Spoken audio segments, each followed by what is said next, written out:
Hello, everyone. Welcome back to I See What You're Saying, the Disciplined Listening Podcast. I'm Michael Reddington, and today it is my pleasure to welcome our next guest, Glen Dall.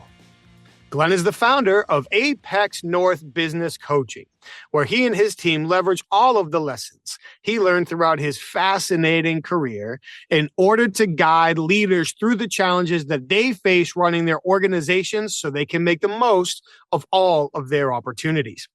Glen's career started out on the assembly line with Ford Motor Company building Ford Broncos.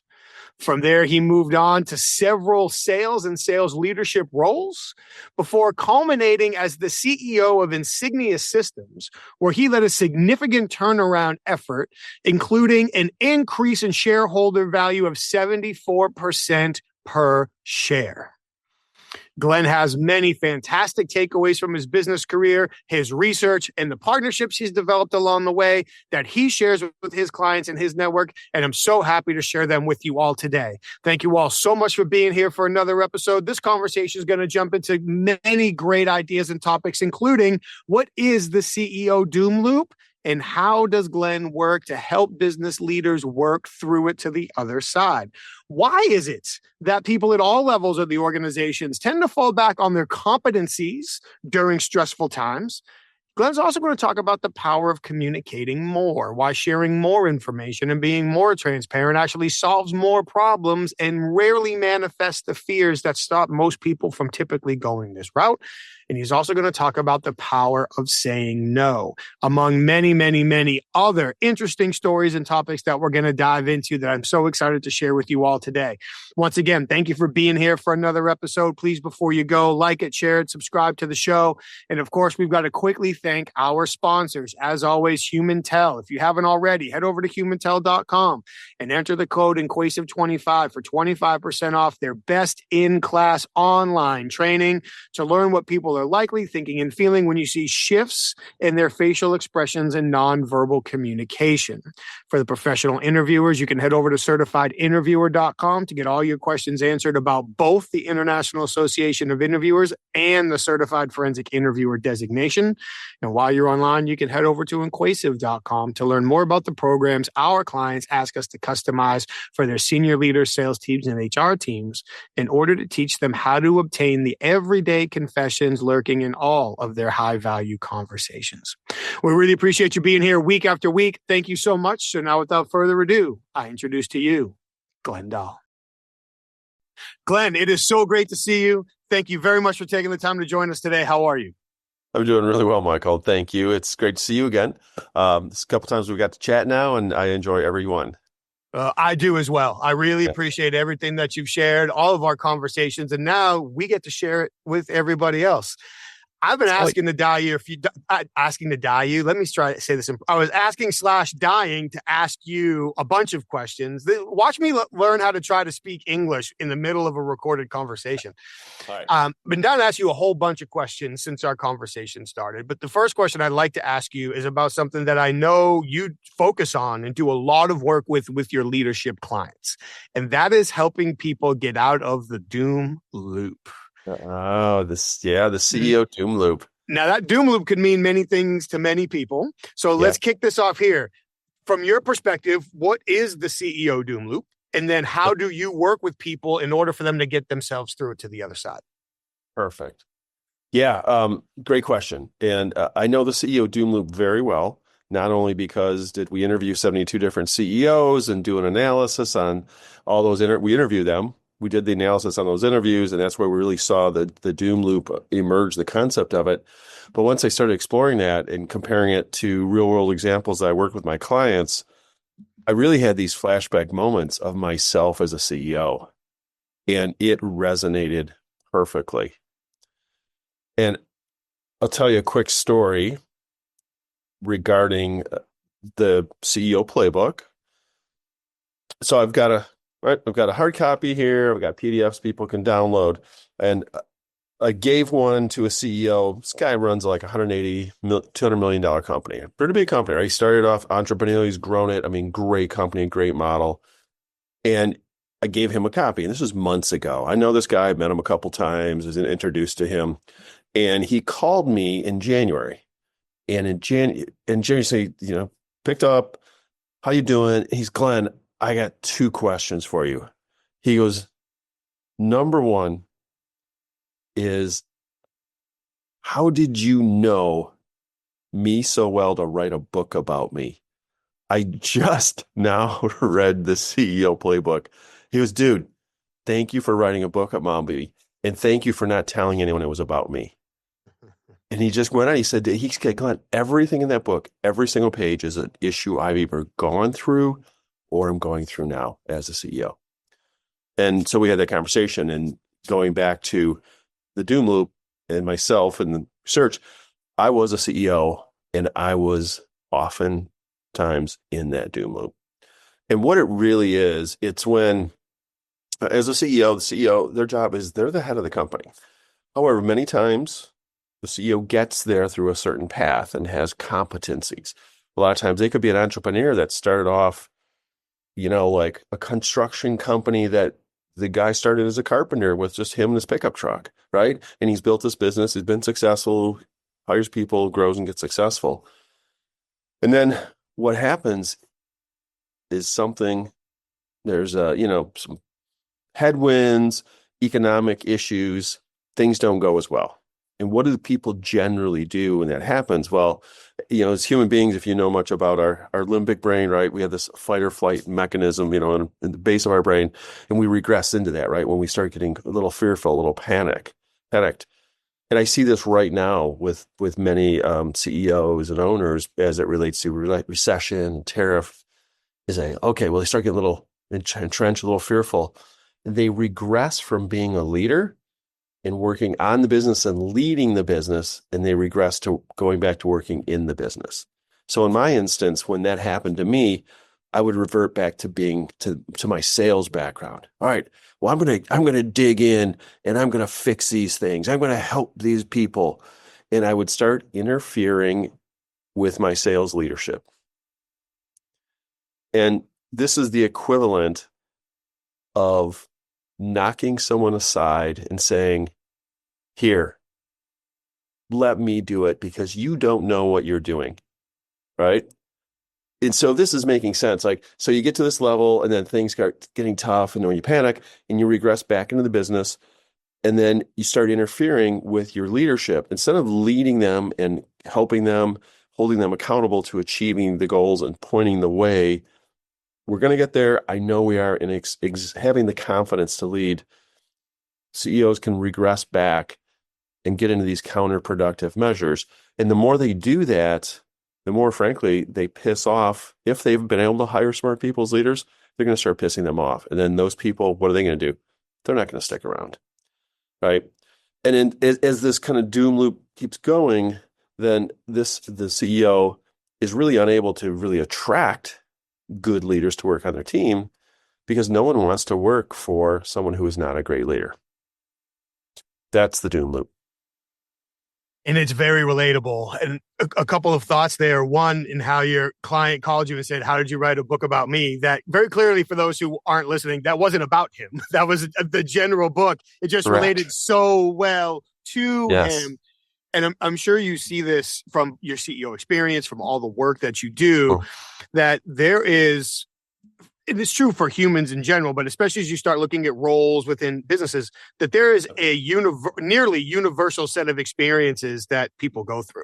And it might be a little bit different in one industry than the other, or one size company than the other, or one personality than the other, but they all fit into the same buckets. At sometime we're going to go through the same cycle, so to speak. Yes. So even as we're trying to connect with people, one of the great ways to connect with people and to get them to open up is to do what you did with that playbook, which is communicate with them in a way so they feel like, oh, you understand.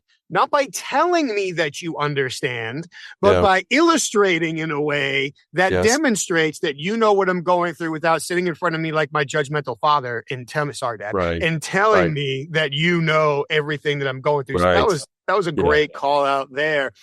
And then your point about regressing back to our competencies. Yeah. Under stress, we go to what we know. As soon as that limbic system, you called it out, flares out, as soon as we feel like the stress level, that panic kicks in, what do I feel most comfortable with? Well, if I came up in sales, that's what I do. If I came up as an engineer, that's what I do. If I came up in operations, that's what I do. And then now you're paying two people to do the same job and nobody to run the company because now we're both in sales or we're both in ops or we're both in engineering or whatever it is. Yep. So I'm curious, as the leaders you work with read your playbook and as they work with you after, where are some of the early pivots that you see them start to make as they recognize, oh, maybe I have fallen into this doom loop a little bit. So here are the early changes I want to make to start working my way to the other side. Yeah, great question. And this is something I definitely work with my CEO clients on in our one-on-ones. And now the fact that we have this touchstone of the CEO doom loop, and I know you're familiar with this concept, it's less about, oh, I'm a failure as a CEO, but more so, Glenn, I'm starting to feel like I'm getting into the doom loop. So we're putting it on this third party object. And then we have this common nomenclature that we can talk about it with, right? And I know, okay, now I know what you mean. Okay, well, let's talk to me about that. How are you feeling? Well, I'm kind of worried about whatever. Sales are soft, this, that. I don't know if I can trust. I don't know if this is I have the right person on my team. So we can start talking about the issue itself in more of a displaced manner versus like, hey, I feel like I'm a loser. Because one of the things that did come out, and this is kind of a hallmark of the doom loop, is that CEOs, and there were two CEOs out of the 72 that use this exact quote. When we get into this conversation, we ask some early on questions and start getting deeper and deeper. It's like, well, what are your panics? Like, what do you think about when you wake up in a cold sweat at 3 a.m., which I did as a CEO? Like, what's on your mind?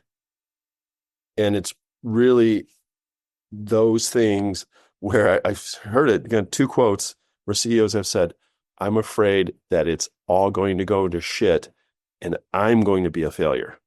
They don't say that the business fails.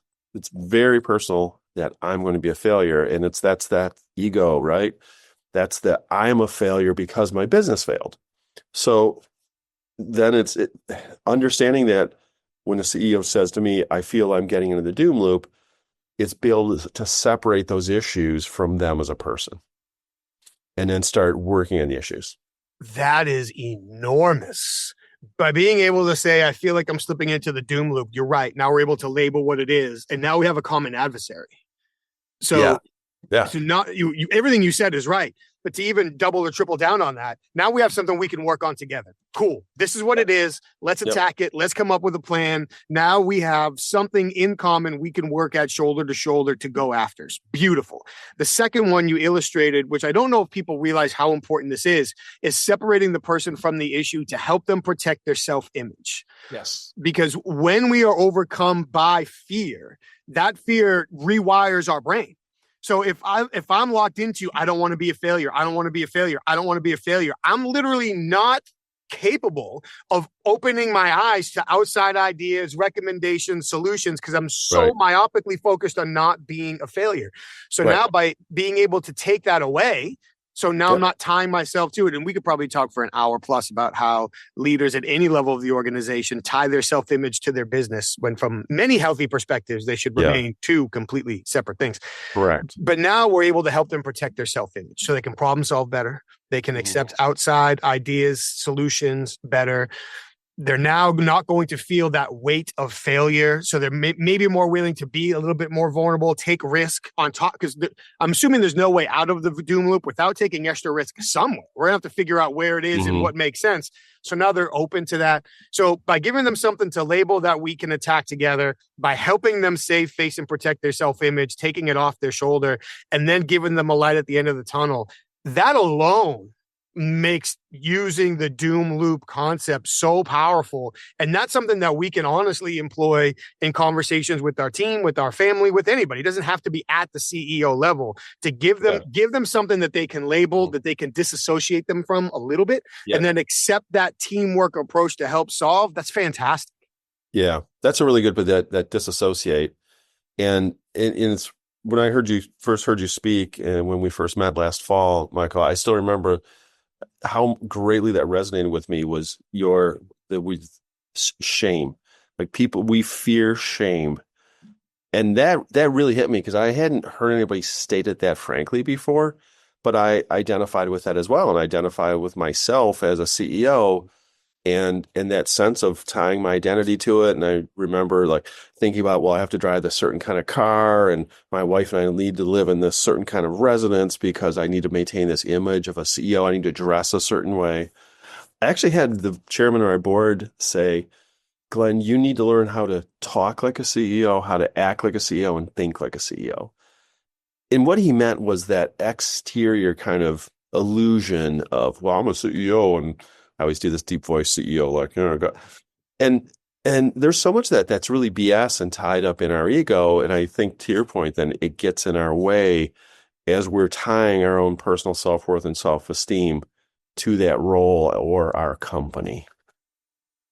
All fantastic points. And to a degree, there's value in learning how to speak, act, and being emblematic of the role that you're in.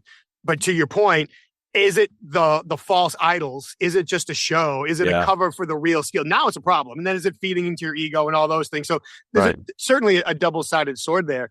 But as you bring up that concept of shame, it's also important to consider the juxtaposition, not just of the shame that we all want to avoid, but how far away that is from how we're currently seeing ourselves.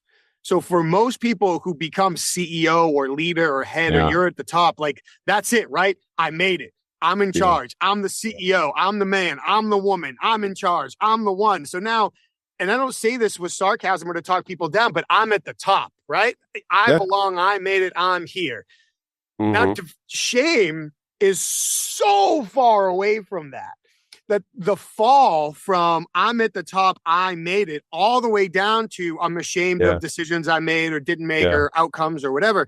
That's what makes it even harder in that situation because their egos are tied to it. So taking 100%. Them away from that, when I work with groups similar to the group that we met in, one of the things that gets all of my red flags up is when I hear people processing issues. They're like, well, how do I deal with this executive in my business? Or how do I deal with this board member? And I'm summarizing for effect, but the advice that the group gives them is basically, well, tell them that they're wrong, show them why they're wrong, make sure they understand that they're wrong, and then tell them the right way to do it. And I'm looking for air brakes, like, whoa, wait, hang on. No, all you're doing is violating their self-image to such a degree that we're going to make the problem worse. So your point about using the doom loop as a way to disassociate themselves and start focusing on solving the problem is a fantastic alternative. Yeah. And I think that's going to your earlier point is having the disassociate, and then, let's work on the issues and then putting yourself as a CEO off to the side. What is the best way that you can work through this issue? And then that's where I get to that second level of communication that I heard when you spoke was really resonated is look, you're not just trying to make yourself look good as a CEO. Like that's not the point here. The point is for you to run an effective business, right? And for you to ultimately be successful, especially if you're tying your success to that business to be successful is you need to be a really good leader. You need to make really good decisions. You need to have really good information. So it does, right? And that was the second part of many things that you said that hit me, but it's like, you just want to get the truth. And so therefore pulling this kind of power play card of, I'm the smartest guy in the room or the smartest woman in the room because I'm the boss. Let me tell you what you need to do, or let me tell you how this should go is like totally counterproductive. It should be, hey, I hired you because you're really smart. Let me ask you some questions, like put you at ease, like appeal to you, your ego and your intelligence. Don't get you regressed in your limbic brain, but get you thinking with your frontal cortex. Like, okay, let's get a play here. Like, what's the issue? Where are you stuck? How can I help you? What can we do? We're facing these issues as a business. I'm telling you, I'm leading us to a better place. We're going to get through some rough patches. We're in one. What ideas do you have to help us get through this? Versus coming back and say, all right, I'm going to sit in on every single sales call going forward, which was like this guy. And I've heard it from other CEOs too since then. Yeah, let me add more stress to your already stressful conversations Right? by spying on them, and somehow that's going to God. help. Michael, I still remember, I'm not going to say who the client was and then the team who was with me, remember. But they're like, Glenn, we want you to come along. It's a big pitch, big potential client. And, we rehearsed it and I had my little bit at the beginning, talk about the vision and the culture and company a little bit. And dude, I talked for 20 minutes and I still remember my team was pissed. Like, why you took everybody, you said everybody's part. Why did you do that? And it's like, I just thought, I was like, and really, I probably thought because I could deliver it the best. I don't know. Yeah, so many times I could push the rewind button, especially knowing what I know now. I didn't know it, Mike. When I was a CEO, I didn't have a coach. It was my first time in the role, and there were so many things that I just thought this is what I was supposed to be doing. I thought I was supposed to be the smartest person in the room. Thought I was supposed to be that person at the top of the organization, and I didn't know.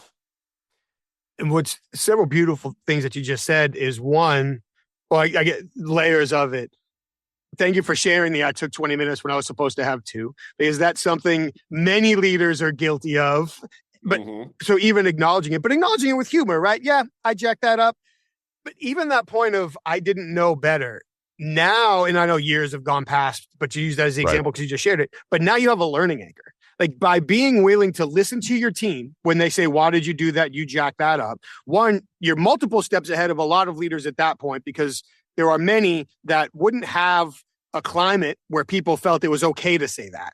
Yeah. And two, if their people did say that, it would be, you go sit over there because I'm in charge and I'll take as much time in front of any room as I want because I sit in this desk, you sit in that desk. So go back to that desk. So credit there. But now there's a learning anchor. And I'm sure you hear this a lot too, where people will come up after a meeting and they'll say, man, thank you so much. I wish I knew this back at this time, or I wish I knew this before that conversation, or I wish I knew this before this happened. And yeah, that'd be great. But now you're actually ahead of the game, because we all make mistakes. Yeah. And you are no doubt going to be in a similar situation again. No doubt. So now we have a literal learning anchor. So the next time we're in a similar situation, we can be like, oh, I wish I did it better before. Here is the after. Now I have an opportunity to do it better because I could reflect on a previous example. So even just sharing that right there, having the humility and being self-effacing enough to recognize it, being able to listen to your team and acknowledge it, but then being able to say, yeah, I wish I knew it then, but I know it now. And now I have the anchor to make sure that I'm better for it moving forward. That's a great place to be. And I can't say it's rare, but it's not super common to find people that get there. Yeah. Yeah. Yeah. Well, thank you for that, Mike. And I do, I mean, think back, we had that to a degree, but I think it was my openness to it, because I thought you might touch on this before. You actually did in the concept, but that concept of especially, I think the higher a business person goes in the organization, probably in other organizations as well, but is the imposter effect. Yeah. And right. And I know we've talked about this before. You're aware of this. For me, I have this image in my head of like walking into the CEO, the corner office, right? And it's mine. And I'm just sitting there and I say to myself, what the F do I do now? Because inside, I'm a kid from the suburbs of Detroit who barely got through high school and went to work on an assembly line, literally. Right. And here I am now. And the company I was promoted to run as a CEO was a publicly traded company. It's shareholders, Wall Street. And I have this photo of me standing in front of the NASDAQ sign with my name and my title and the company logo in the background, right in Times Square. And to your point, that, that fall from, wow, but when I was brought in, it was really, the company was just in the toilet. It was circling the drain. And at that point in time, I didn't have anything to lose. I was only playing to win. I used to tell people, I go with this, I heard this phrase from someone, it's hard to fall down when you're already on the floor, right? Yeah. But I was able to help lead a team that got us to a very successful place. And it was at that point that in my head, the game switched from I wasn't playing to win as much as I was playing not to lose.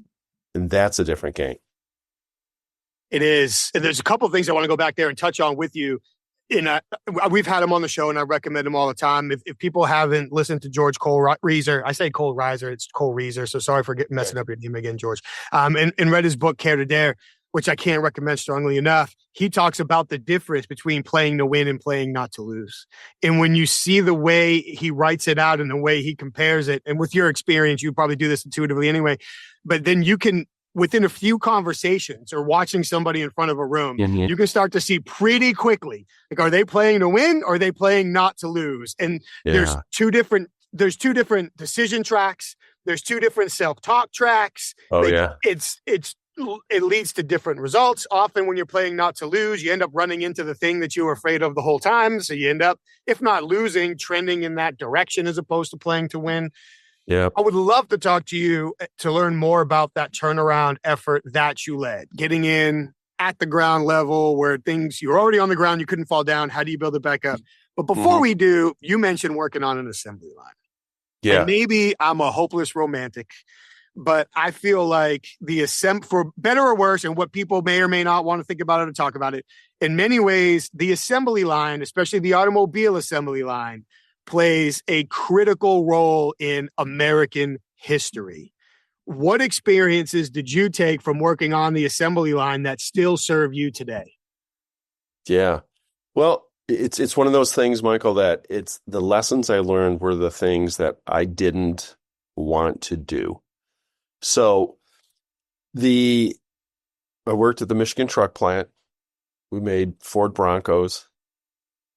And the fact that everybody in that plant, their favorite thing about work was lunchtime to drive to the liquor store to buy a fifth of vodka and consume it as quickly as possible before having to go back to work. It's really unfortunate.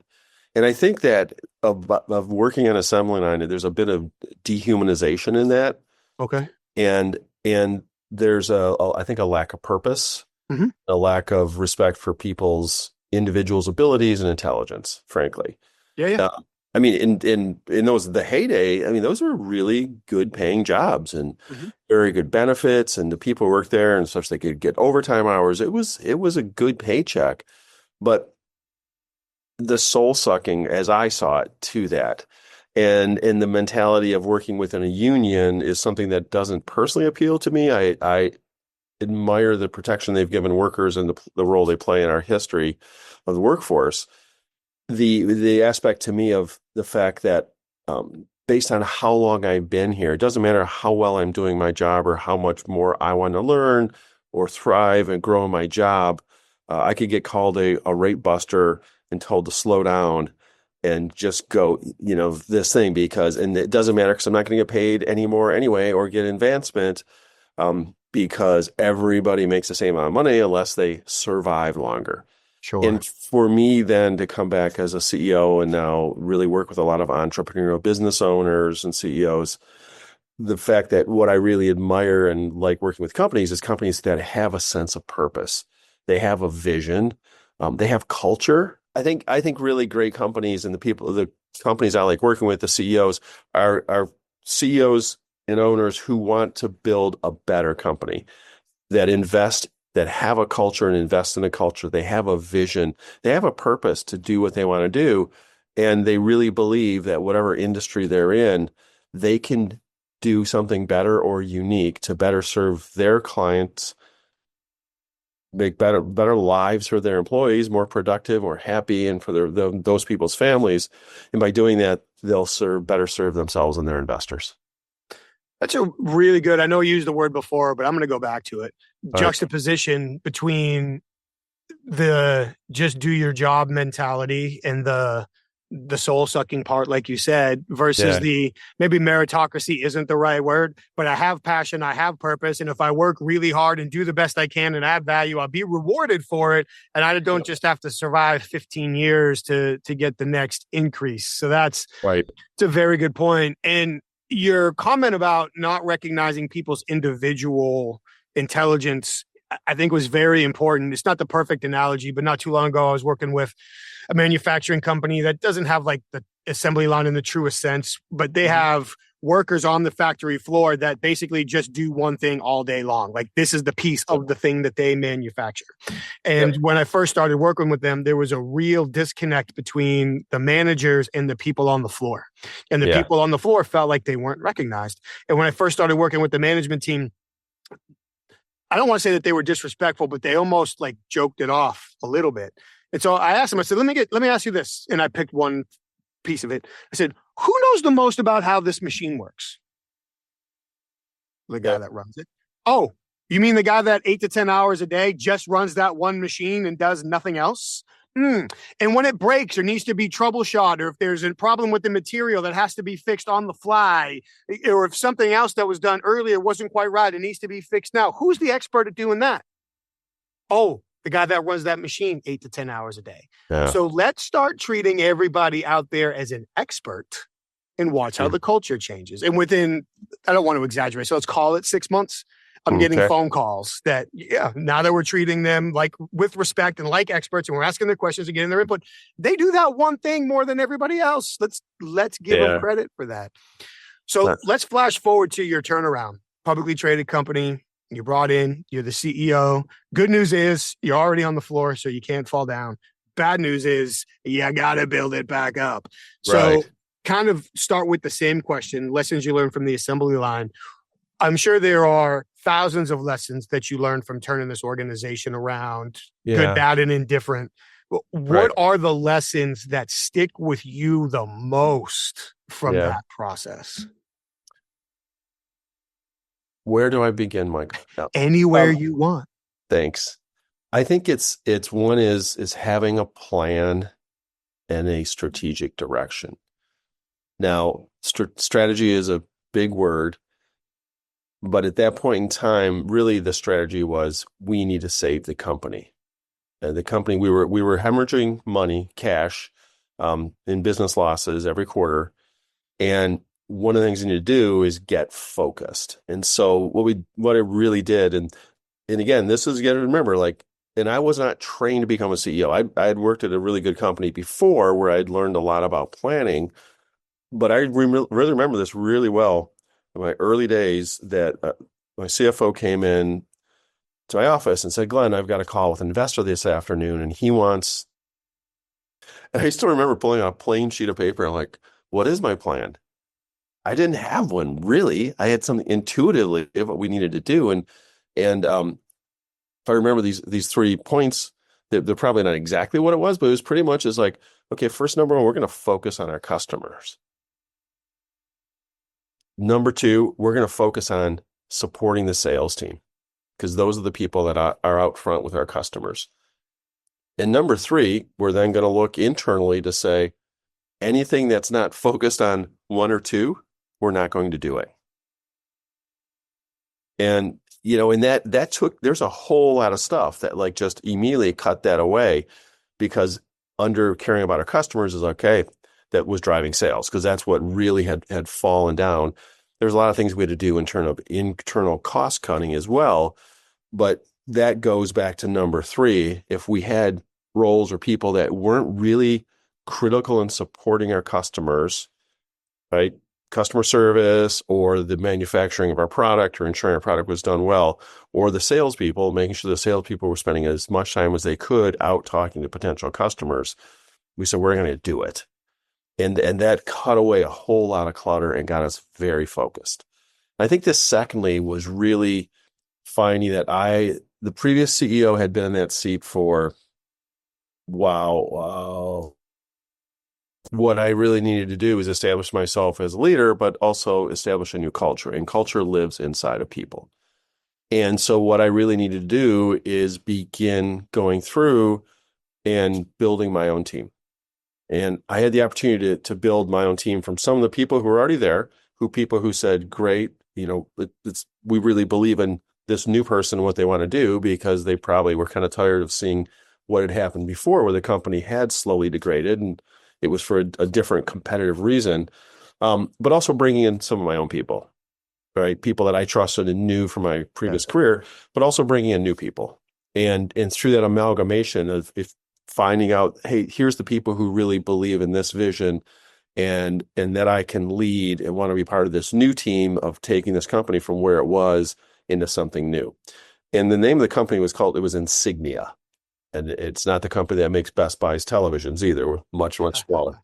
But what we did is we basically stuck a flag in the ground and said, look, this is Insignia 2.0.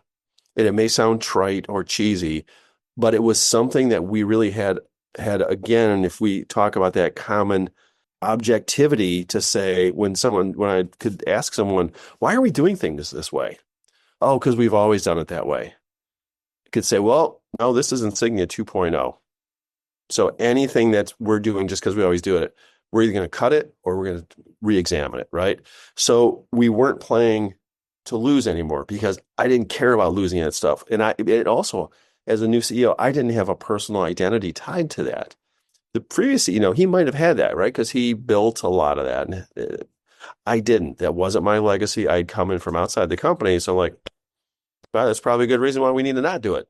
What will we do under Insignia 2.0? So we started to play to win until we got successful. And then that's when, in my head, we achieved that first strategy of turning the company around and getting it successful. We got successful. However, I needed to come up with the next strategic vision to really rally around to get to the next thing, rally myself and the team. And I couldn't grasp it. And that's where I faltered. And as I looked, then I didn't know. I started going into the doom loop, right? But when you're in the doom loop, it is so hard to see. And I was not wise enough, as many of my clients are, to hire a business coach, or really, to seek someone from the outside to really help me think through that and to hold me accountable and, kind of tell me the things that my team might not tell me or my wife's not going to tell me, but I needed to be told. So, unfortunately, the company got bought out. It was a publicly traded company, got taken over, and I was out of a job 8 months later. Wow.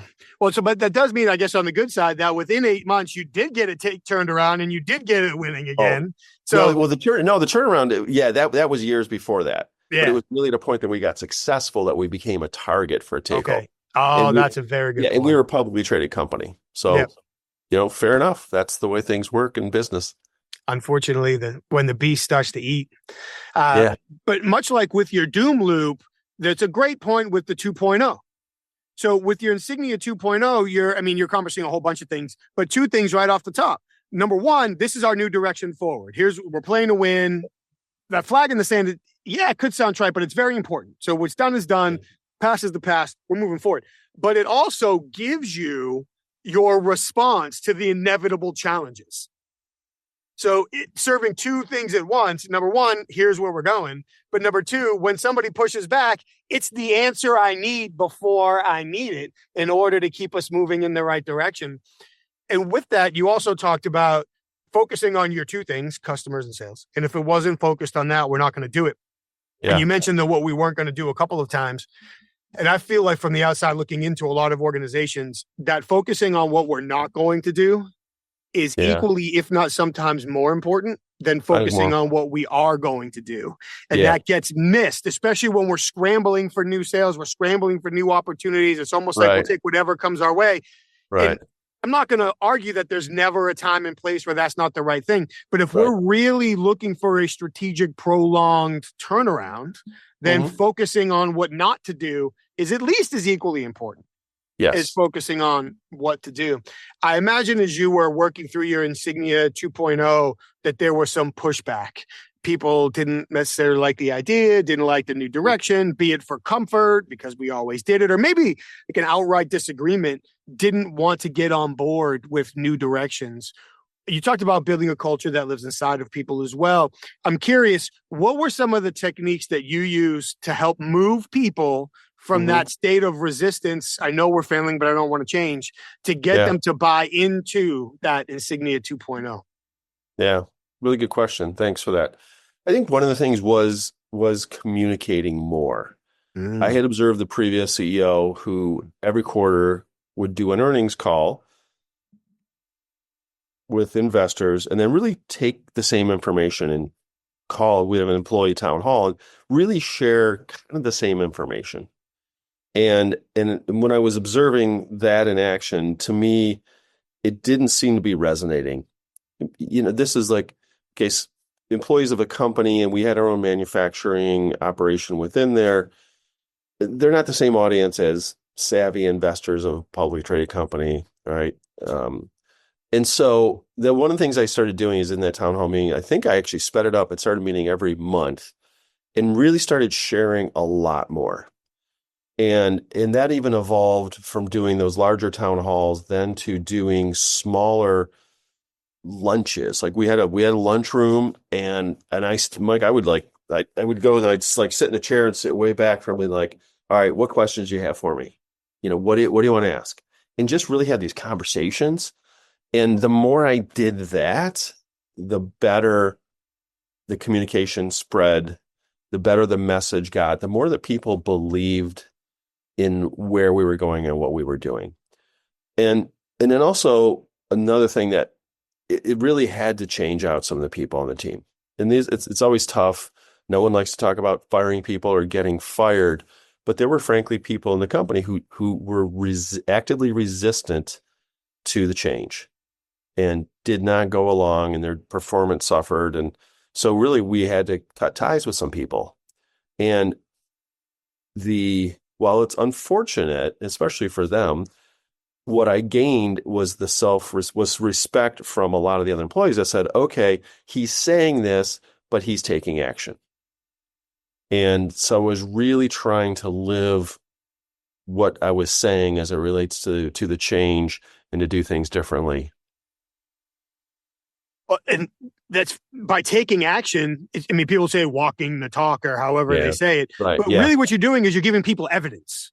Like, it's one thing to say, it's another thing for conversations to be had in a boardroom or in a manager's meeting or on a whiteboard. But what, 90 to 95% of the employee base, if not 98% of the employee base, they're never going to see those conversations. Right. So and they might see the results, they might not. And if they do, they might not even realize it. So to walk the walk, so to speak, but what you're really doing is you're giving people evidence. We are committed. This is what we will do. This is what we won't do. And in case you were questioning it, here's your proof. And that proof breeds trust, and the trust breeds the commitment and the action that goes with it. So that was, yes, on one hand, it is unfortunately true that sometimes it's addition by subtraction. And if we're committed to a new direction, hey, maybe they're right. Maybe this won't work, but there's only one way to find out. We're going to be fully committed to get there. And if you're not on board, there's other places that you can go find work. I apologize. Right. Actually, I don't even apologize. You can go. You had your opportunity. But those communicating more, I feel like for people, especially leaders, and especially leaders in challenging situations, there's a fear of communication. Because I'm going to ask questions that I might not have the answer to, or I don't want to answer. And I don't want people to think it's bad, because I don't want them to leave, and I don't want to hurt morale, and I don't want to. Right. And yes, those are valid concerns. Yet time and time again, the more we communicate with people and the more transparent we are, and the less they feel like anything is being hidden from them, the more commitment and the more buy-in and the more appreciation that we get. And for you to even take that a step further and frame the message around the audience. So it's not just the same thing the investors are getting. Here it is packaged for this particular audience to grasp it, to understand it, and then to personalize it, the smaller meetings, not just the big calls, meeting them in the lunchroom, allowing them to control the conversation. Those steps might seem like little things, but for the ability to resonate and build trust with the audience, they were all huge and very important steps. So well done. Those little things all add up and they all matter. Yeah, I would agree. I think about now is when I'm working with the CEOs I work with, is the power of questions. And that's something I wish I was better at then. I really thought that the communication was me presenting the vision and talking. Well, I think if I go back to what we just talked about, those lunchroom conversations, was answering questions. I think that's the real power is in not only allowing people to ask questions and answering them, but as leaders asking more questions. And really that said, this guy on the factory floor who ran the machine, he's the expert. Why, just because someone's the boss, does that make them the expert? I'm going to tell them what to do versus the truly smart people at the top. They're like, hey, I don't know your job. I can't tell you your job. Tell me about it. How could your job be better? How can I help you in the job? And really soliciting as much as that feedback as possible and the collective intelligence that we have in our any given employee base. And then as leaders saying, okay, here's the direction we're going. Here's what we're going to take from that to go this direction. And I think that's then the power of saying no, because everybody's going to have ideas, but as a leader, we need to say, all right, well, given the direction we're headed, which I'm very confident about, we're going to get there. Here's what we need to do that. And I remember observing it earlier in my career and really understanding and believing it now is usually it's the smartest people that talk less, and they usually talk last. I couldn't agree more. And not only the smartest, but I would say oftentimes the most confident. Yeah. They have the least to say. When they do, it's typically more impactful. It's typically more on point. It might come more from questions and less from statements. Yes. And I do agree with last. Let's give everybody else a chance. And then what I've seen too is I'm going to give everybody else a chance. I'll speak last. And if somebody has a good point and it was going to be my point, I'm going to let them own it. Yeah. I don't have to say that's where I was going. That's what I was going to say. That was my idea. Good job. You're right. That's where we were going to go. No, it's just good point. Let's do that. Great thought. Get after it. Like it's letting them own it and not feeling that need to come back and say, you know what, you're really smart, but I'm just as smart because I had that idea too. I was just nice enough to let you say it before I did. So that's a tremendous point. As a matter of fact, that's such a tremendous point. Let's go out on that because that is awesome. And that's a great place to leave folks. So let me ask you this. We've talked a lot about your playbook, helping people get out of the doom loop, the way people can connect with you and work with you. So for people who have listened to this and they're saying, Glen sounds awesome, I want to work with Glen and learn more from his experience, where can they connect with you and how do they reach out to you? Well, we're on the good old trusted internet, apexnorthcoaching.com. And my email is pretty simple. It's Glen Dall, GLENDALL at apexnorthcoaching.com. And would love to hear from anybody who might listen to your podcast, Michael. I know you've built up quite an audience, done a lot of these, and I really appreciate the opportunity to come on and have this chat with you. It's great. I appreciate the conversation. I've enjoyed every single time we've had the chance to talk. Today is no exception. I've been taking notes while you've been talking. I really appreciate you taking the time and sharing some of your experience and expertise today. Thank you. I'll make sure to include the links in the show notes. And I won't include your playbook in the show notes, but I will include the link where people can go to download it. So if they want it, they can have almost direct access to it without having to go searching for it. So, but I can't thank you enough. Thank you very much for taking the time. I appreciate you sharing everything. Thank you. And I can't wait till our next conversation. All right, Michael, that sounds amazing. Take care. Have a good rest of the day. Take care. We'll talk to you soon. Bye. Glen, thank you so much for a great conversation. It's always great to connect with you. I appreciate everything that you took the time to share today. You said something towards the end of the conversation that really jumped out, and I wish we had a whole nother hour just to unpack. The smartest people typically talk the least, and they often talk last. A very powerful and very true statement, and I am thrilled that you worked that into the conversation. Thank you. I also love all of the thoughts that you shared about how we can work to get out of our own negative mental space and how we can avoid trying to get out of the hole by making the hole deeper. It's like being in a Jeep stuck in the mud. The more you spin the tires, the deeper the hole gets. All too often, we find ourselves in a situation where we're spinning those tires and we feel like it's helping, but it's really not.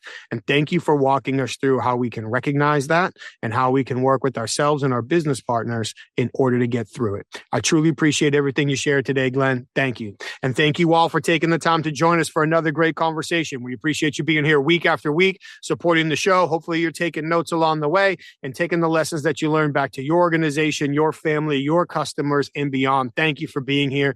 Again, please, while you're here, take a quick second, like the show, share the show, subscribe to it, share us your feedback. What would you like to hear more or less of? We would love to hear it. Thank you for being here. And make sure you check out our sponsors. Again, Human Tell. For anyone who's thought about developing the skill set to recognize what people are likely thinking and feeling by accurately interpreting shifts in their facial expressions and body language, you got to head over to humantell.com and enter the code Inquasive25 for 25% off their best-in-class online training. For the professional interviewers, those of you that are interested in the International Association of Interviewers, head over to certifiedinterviewer.com. That's where you can learn not only what you can get from, but also what you can contribute to the International Association of Interviewers. And that's also where you get your questions answered for the Certified Forensic Interviewer designation. How do you qualify, prepare for, pass, and what can the designation mean for you in your career? And finally, while you're online, please head over to inquasive.com. That's where you can learn more about the programs our clients ask us to custom facilitate for their senior leaders, sales teams, negotiators, HR teams, and more in order to teach them how to apply the strategic observation and persuasive communication skills necessary to uncover hidden value in all of their high impact conversations. Once again, we appreciate y'all being here. Stay safe, take care of each other, and we'll see you next time. Thank you.